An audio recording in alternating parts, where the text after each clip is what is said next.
Hey V, you alright? Let's do this.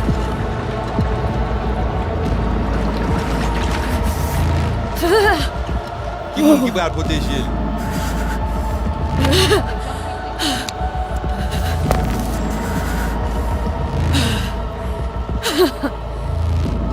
Okay. What now? Barré. Johnny? You barré? On a le plancher.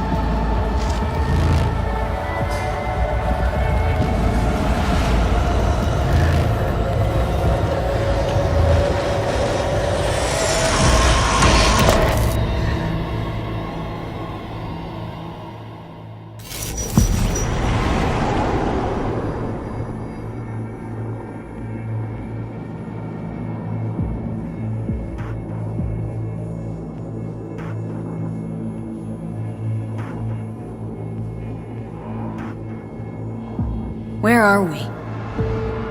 Our BBS, Data Fortress. Bridge to the deep net.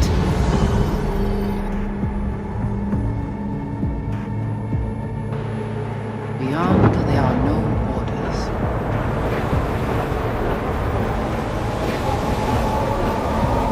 Beyond the black wall.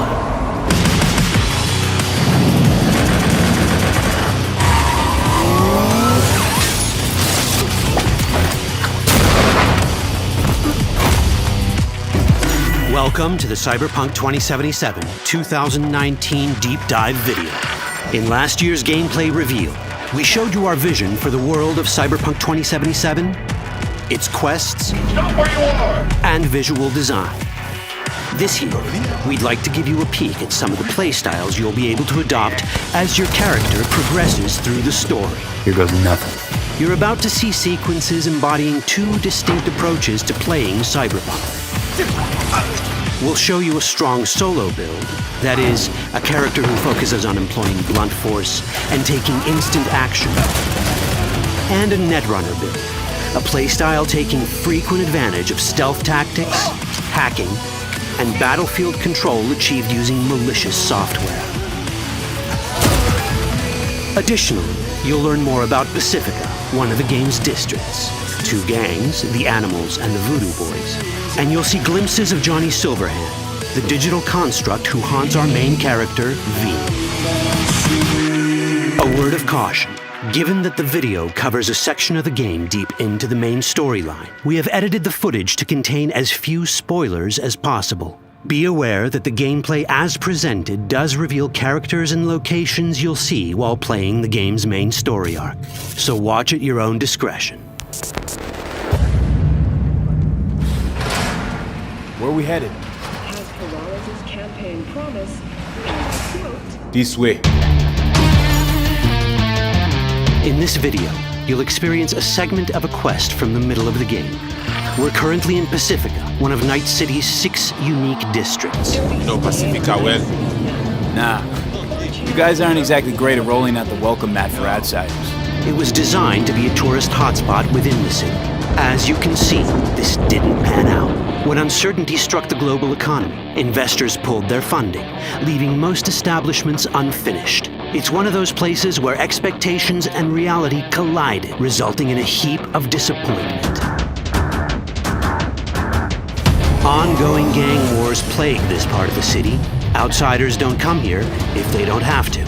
Even by Night City's standards, it's dangerous to those unfamiliar with it. Taking a casual stroll here would not be a good idea. A fast motorbike or armor-plated car would be the safer option. But places like this have their advantages. If you're in need of rare goods or illegal cyberware, Pacifica's bustling local markets are a good place to start your search. The Grand Imperial Mall is a whole other story. It was one of the last developments in Pacifica to lose its funding. Until recently it stood vacant, but now a gang called the Animals has moved in for reasons unknown.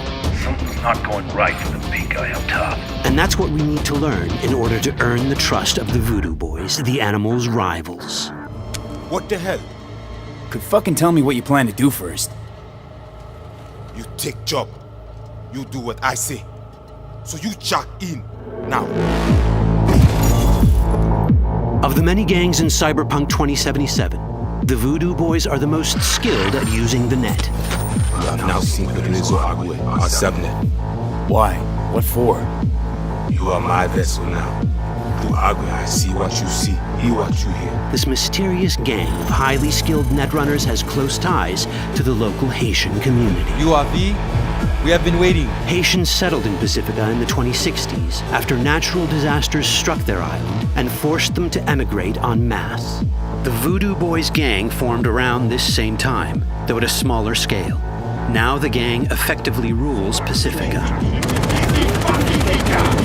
The Voodoo Boys don't usually work with outsiders. Lucky for us, it seems they're prepared to make an exception this time. Mr. Hand sent me. You said you got merc work needs doing? Still, to earn their trust, we need to prove our worth. Placide, one of the Voodoo Boys' higher-ups, has offered us a mission.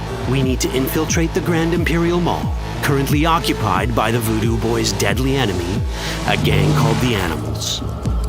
20:35:07. 3 seconds before, poof, the camionette. We try to learn where the camionette come from. The Animals are not your normal gang. Their presence in Pacifica is suspicious.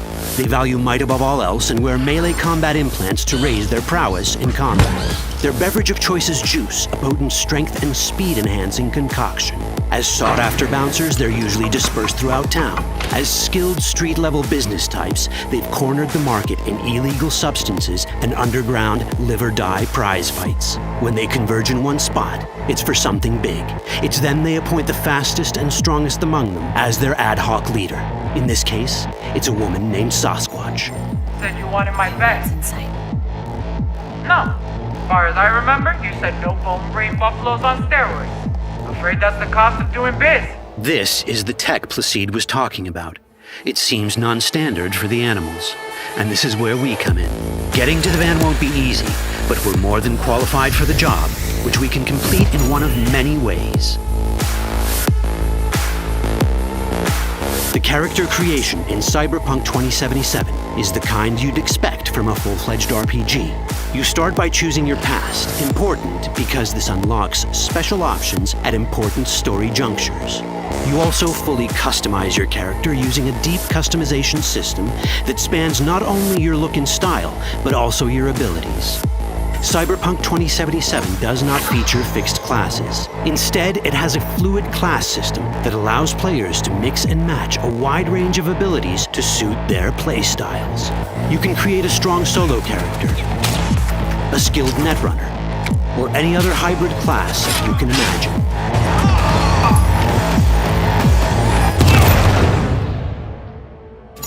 Let's see how a solo play style in Cyberpunk 2077 might work. Solos prefer a direct approach. They use guns and might to get things done. So let's wreak some havoc. With our enhanced strength, we can strip this turret of its weapons and give the Animals a taste of their own medicine. This is how a player investing in solo abilities might live out their Terminator power fantasy. Enhanced strength lets us force open doors or grab enemies to use as human shields.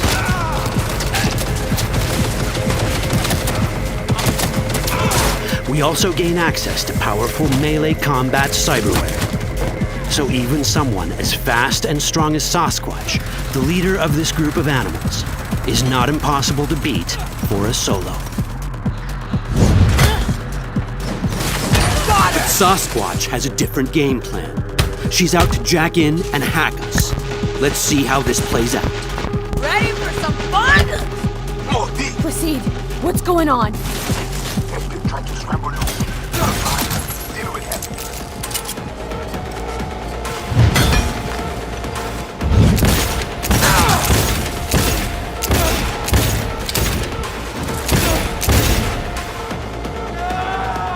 It's our choice if we want to finish her off or spare her. You're Cyberpunk, your rules. If you'd rather sneak around, hide, and strike from the shadows, no problem. Just develop your net running skills to get around obstacles or hack into enemy tech to have it do the dirty work for you.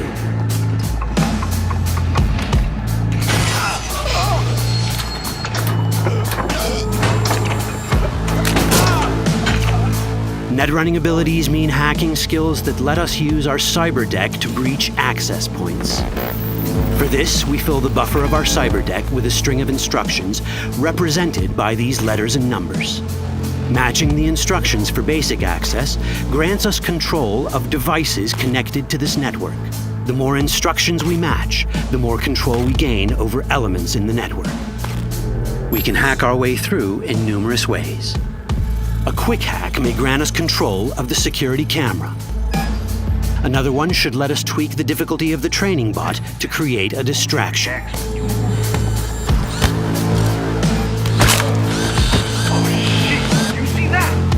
With our nanowire, we can even hack this guy's implants from a distance.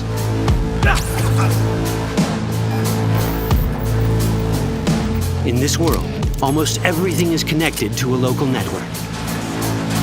And that means it can be hacked. Ours is a wolf.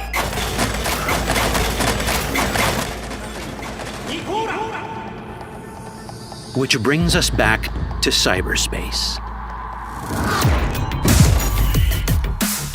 You don't get to do anything in the net unnoticed. There's always someone watching. It could be corpos, or even worse, it could be Netwatch. And that is exactly the case here.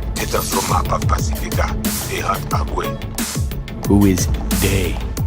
Netwatch. They're always out to fuck us. Netwatch and the Voodoo Boys are like fire and ice. The first of these wants to maintain the old order and protect people from AI anarchy originating from beyond the Black Wall. The Voodoo Boys want to establish contact with the free AIs. They believe this will enable their boundless expansion on the net and grant them the upper hand over Netwatch. Netwatch sees this as the end of the world. Both are right. Whoa, hey, easy. How you deal with the Netwatch agent is entirely up to you. Do we side with the gang?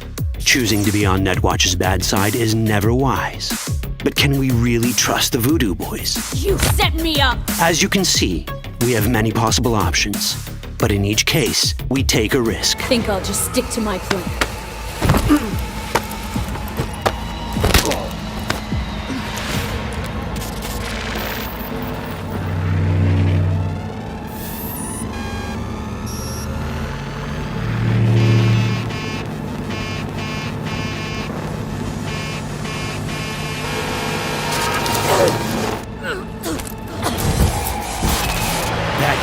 Out well. In the world of Cyberpunk, few things go as planned. And that was just a glimpse of how complex the branching storyline in Cyberpunk 2077 can get. Every decision you make will have consequences. Your choices will shape how the world reacts to you and affect your relationships with those around you. One of those relationships is special. Ever heard of Johnny Silverhand? A rebel rocker boy who will be your companion throughout your adventure in Night City? Come on, really think they give a rat's dick how you look? Like everyone in Cyberpunk 2077, he has his own agenda. You'll decide if he'll be your ally or your enemy. And that chip in your head, the one thanks to which Johnny lives inside your mind, well, that's a story for another time.